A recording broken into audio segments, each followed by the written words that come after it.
meu nome é Carlos Eduardo, tenho 26 anos, sou engenheiro de software e sou um egresso de CIT.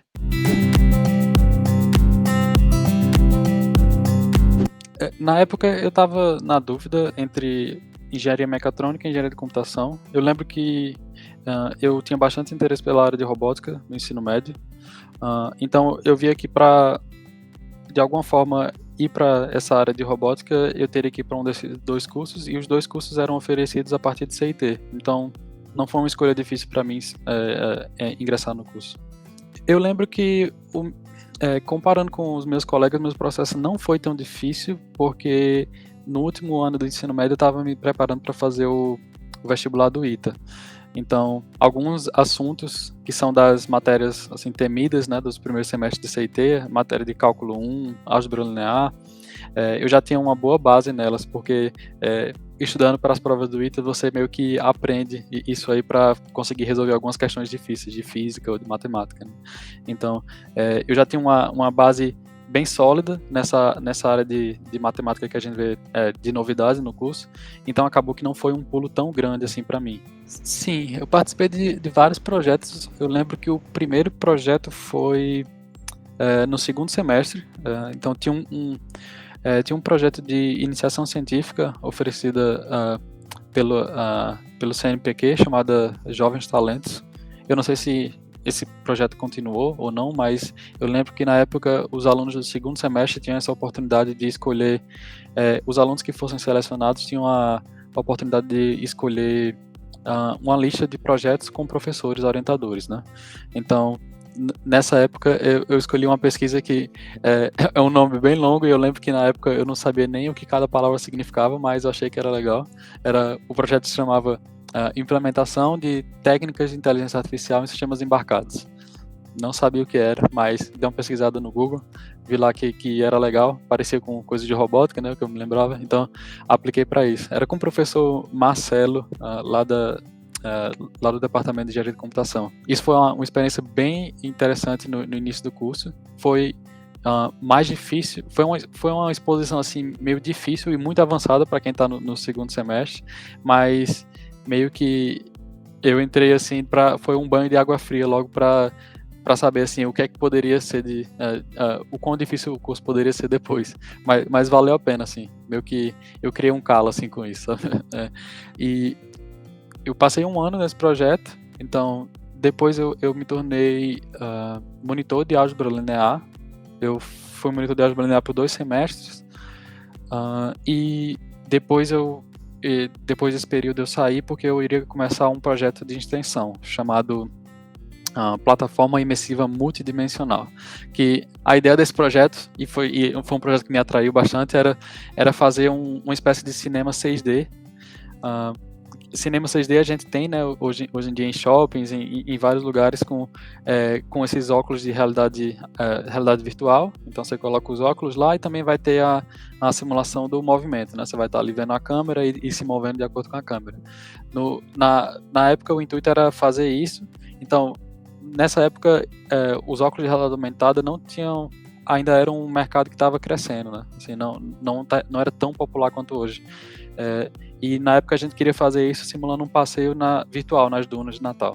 Foi interessante porque eu apliquei também muitos dos meus conhecimentos de álgebra linear, e que eu aprendi mais sendo monitor também, porque um dos desafios que a gente tinha que fazer era andar com a câmera em um carro, gravando, e também com sensores, né? Sensores de movimento, de ângulo, então acelerômetros e tal.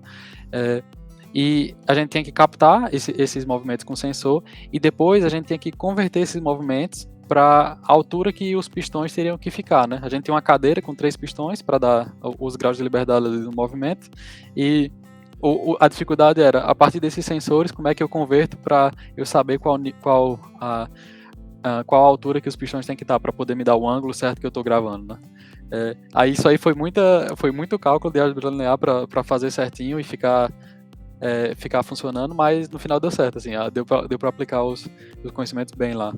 E quando acabou meu período no projeto, a gente tinha chegado no ponto de que a gente tinha feito um passeio nas ladeiras da Ribeira, Então lá na Ribeira tem várias ladeiras bem íngremes, né? Então a gente tava andando lá na rua, foi gravando com a câmera e gravando os sensores e coletou esses dados, tinha lá o nosso vídeo, e a gente fez um protótipo. A gente imprimiu na impressora 3D uma mini cadeira, né, e colocou os servos motores para ser os atuadores. E aí eu apliquei o algoritmo de conversão do sensor para os atuadores e a gente conseguiu tocar o vídeo e ficar sincronizado a cadeira fazendo o movimento, né, fazendo a inclinação, a cadeira de miniatura. Então essa parte foi até onde eu fiz, né. A gente validou que toda a nossa matemática ali estava funcionando correto e o algoritmo de conversão também estava funcionando. Eu pretendia ir para a área de robótica. Eu lembro que antes no ensino médio eu via bastante vídeos, documentários sobre essa área de robótica e eu sabia que eu queria ir para isso, mas foi interessante porque ao entrar no curso de CIT, lá, uma semana antes de começar o curso, tem no setor 4, nas engenharias, um curso de iniciação às engenharias. Então você vai aprender ali o básico ali de cálculo, básico de programação, um básico de física, e a parte de programação, essa uma semana, foi novidade para mim. Eu não tinha visto programação no ensino médio. Então eu fiz essa uma semana lá e ela correspondia ao que seria o conteúdo do primeiro semestre, né? Na época era informática fundamental, a matéria no primeiro semestre. Então, eu aprendi o que deveria ser nesse um semestre, eu aprendi em uma semana lá. Então, um dia era, tá bom, isso aqui é uma variável, no segundo dia isso aqui é um if else, terceiro for, depois vetores. Então, no quinto dia eu sabia fazer uma calculadora básica, programando. E isso para mim foi impressionante, assim, eu achei muito legal. E também, assim que eu comecei o curso, eu não me identifiquei tanto com as matérias de mecânica. Algumas matérias de química, outras matérias eu não achei tão interessante, então eu pensei, eu acho que, na verdade, eu curto mais programar. Eu não curto tanto o que seria essa interseção entre engenharia mecânica e mecatrônica, né? Eu preferi ignorar essa área, então fui para engenharia de computação. E durante a ênfase de computação, eu fiz uma matéria optativa chamada Processamento Digital de Imagens. Era com o professor Agostinho, lá do Departamento de Computação. E nessa matéria de processamento de imagens eu fiquei assim, apaixonado com o tópico. Isso para mim foi tão impactante para mim que eu hoje em dia eu trabalho com isso também. Eu trabalho numa área correlata disso, que em inglês se chama Video Encoding, mas no final é compressão de vídeo. E na época o processamento de imagens me abriu essa porta de explorar esse tópico, e trabalhar com vídeo hoje em dia para mim é uma área que você vê que está bem comum no nosso dia a dia, né? A gente está aqui fazendo entrevista por vídeo, de forma remota, a gente assiste Netflix, YouTube, está assistindo vídeo no celular, então tem toda uma cadeia para você produzir vídeos, você reproduzi-los e você transmiti-los, né? Eu trabalho numa parte dessa cadeia, que é a parte de compressão de vídeo. A gente faz um produto que é para basicamente otimizar a compressão de vídeo para você ter uma qualidade boa do vídeo, e você também não consumir tanta banda da sua internet, né? A ideia é que você comprima sem fazer, a gente chama de ter artifacts, né, no vídeo, quando você vê essas partes pixeladas ou meio borrada. Isso é uma consequência da compressão. Então a gente faz um vídeo encoder, ou um compressor de vídeo que é distribuído na nuvem, né? A gente roda isso aí em uma escala gigantesca para vários clientes. E então eu vi que essa mudança de pensar em robótica no começo do curso, mas depois vim para essa área que tem sua interseção com robótica, né? Também tem programação, mas é totalmente diferente. Foi uma coisa que CIT me possibilitou, né? Porque tinha tantas opções na época, foi uma exposição tão grande a diversos professores, diversas disciplinas, que causou com que eu trabalhe com isso hoje em dia. Como eu falei, teve a primeira parte que foi ter essa exposição na disciplina de processamento digital de imagens. Também teve uma coincidência do destino, que foi um projeto que eu fiz numa disciplina optativa também, que depois me proporcionou o meu primeiro estágio. Eu fiz esse estágio no último semestre de CIT, E na época eu fiz a disciplina chamada, foi uma disciplina no terceiro semestre, chamada Tópicos Avançados em Informática. Era com o professor Luiz Eduardo, e para mim foi bem interessante porque era uma disciplina baseada em projeto. Então, toda a unidade era um projeto diferente, aumentando a complexidade de acordo com as unidades. E isso para mim mostrou um jeito diferente assim, de disposição a conteúdo, de colocar a mão na massa ali e não só focar em fazer prova, né? Eu tive essa experiência na disciplina. Foi um projetinho bem legal que eu fiz lá, que já usava um pouco de uma forma rudimentar de processamento de imagens. Esse projeto foi bem interessante, o professor gostou e acabou que a gente continuou em contato. Esse projeto de extensão eu fiz com o Luiz Eduardo, do Passeio nas Dunas, e no sexto semestre ele me ofereceu um estágio na empresa que ele estava fundando. Eu passei esse um semestre fazendo estágio e assim que eu me formei em CIT, aí eu fui contratado para trabalhar de forma integral. Foi minha primeira experiência profissional. A minha primeira experiência profissional foi na empresa dele, e a gente trabalhava com TV digital. Tem um componente na TV digital brasileira chamado Ginga, que é uma forma de você transmitir aplicações interativas pela TV, né?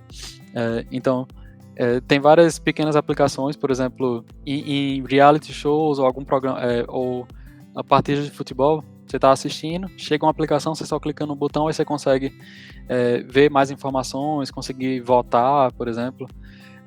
E esse era um produto que ele fazia, e tendo essa experiência de implementar decodificadores para diferentes fabricantes de TV, acabou abrindo portas também para outras experiências, como a experiência que eu estou trabalhando hoje em dia. Então, foram vários pequenos passos ali, várias pequenas oportunidades que foram se abrindo e que fez com que eu continuasse nessa área. Acho que vários professores, um dos professores foi o Luiz Eduardo, porque tive várias experiências de disciplinas e projetos, e depois minha primeira experiência profissional com ele. Também teve o professor Agostinho, que me mostrou a disciplina de processamento digital de imagens. E com essas exposições que eu tive em CIT, isso modelou totalmente qual foi o rumo da carreira que eu tomei. Eu comecei a trabalhar enquanto ainda estava na universidade, né? Então, assim que eu concluí CIT, eu estava terminando meu estágio, fui contratado para trabalhar de forma integral e estava trabalhando enquanto eu cursava o curso de Engenharia de Computação. Tiveram dois aspectos, assim, no mercado de trabalho. Eu percebi que é bem diferente a forma como você atua no emprego e a forma como é como estudante nas universidades brasileiras. Porque no modelo de ensino da gente, a gente está muito focado em prova, né? Então a gente tem alguns pontos no tempo, que são os pontos de, digamos, dar o gás, né, para estudar para as provas, então virar à noite, fazer todos os trabalhos para entregar no prazo, enquanto que no mercado de trabalho é uma forma mais contínua, né? Você não precisa necessariamente fazer esses picos de virar à noite, que nem tem na universidade, mas você tem que estar de forma contínua entregando e produzindo, né? Então, você vai estar ali 8 horas por dia fazendo o que é a sua profissão, né? E isso para mim foi uma coisa assim diferente, assim, eu não estava treinado para ser desse jeito, né? Eu estava treinado para quando chegar em véspera de prova, virar à noite e dar meu melhor, mas na verdade, se você der o seu melhor todo dia dentro dos seus limites, você consegue ir mais longe, né? Isso é o jeito que o mercado de trabalho atua. Teve essa adaptação, que foi a primeira coisa que eu percebi, e o segundo aspecto foi também uma dificuldade, né? Você conseguir trabalhar de forma integral e fazer um curso, né? Eu lembro que a minha performance acadêmica baixou bastante entre o que foi minha performance em CIT no primeiro ciclo, onde eu tinha notas muito boas, e qual foram minhas notas no curso de Engenharia de Computação. No curso de Engenharia de Computação, eu não cheguei a ser reprovado em nenhuma matéria, né? Mas eu fazia bem menos matérias do que eu fazia em CIT. CIT era sempre 8, 9 matérias por semestre. Engenharia de Computação eu estava fazendo 2, 3. Então, lá era para o curso subsequente eu terminar em 2 anos, eu terminei em 4. E eu até ganhei, assim, foi um jeito empírico de também desenvolver mais respeito, assim, por quem já está fazendo isso hoje em dia, né? Quem está trabalhando e fazendo, seja o curso de CIT noturno, ou está fazendo também o diurno e trabalhando de noite, porque a carga é pesada. Então, isso foi uma experiência de aprendizado bem interessante, assim. Esse tempo não foi um tempo tão fácil, mas que eu aprendi bastante. Atualmente eu não estou envolvido diretamente com o meio acadêmico, então eu não estou fazendo pesquisa na universidade, porém eu tenho vontade de voltar em algum momento para a área acadêmica para fazer um doutorado. E o motivo para isso foi que assim que eu comecei minha carreira no exterior, atualmente eu trabalho na Alemanha, meu chefe, por exemplo, que também trabalha como engenheiro comigo, ele tem um doutorado na área de compressão de vídeo. E eu percebi que é possível isso e que várias empresas, na verdade, usam esses talentos que são extremamente especializados em uma área, né, para desenvolver produtos que também outras pessoas não vão conseguir desenvolver, né, porque você tem um talento ali que não é fácil de se replicar. E eu fico matutando sempre ideias, vou sempre anotando sobre coisas e talvez em alguns anos eu faça um doutorado na área. A forma que eu estou interagindo com a pesquisa atualmente é de forma indireta, porque a empresa que eu trabalho aqui, ela foi uma empresa fundada na universidade, uma universidade da Áustria, Universidade de Klagenfurt, e a gente tem uma parceria com um grupo de pesquisa na área de compressão de vídeo dessa universidade. Então, eu lembro que no meu período de CIT tinha alguns períodos bem árduos, né? Então, não é fácil o curso, a carga horária é bem grande e a dificuldade também é alta das disciplinas, mas se você se identifica com a área, eu diria para você persistir, porque vai valer muito a pena mais tarde. É uma coisa que você não percebe durante o curso de CIT, mas as conexões que você vai fazendo durante o curso, seja ela amizades, seja os professores que você conhecer, seja a exposição em estágio, isso vai abrir muitas portas para você no futuro. E o ponto principal você gosta dessa área e você consegue ver como isso vai ser aplicado depois, mesmo que você não consiga ver ainda, mas você se identifica com a área, persista, porque você vai achar qual é a coisa que vai abrir portas para você, e tem muitas oportunidades. Então, eu diria que o ponto principal se você gosta disso, persista, porque no final vai valer a pena.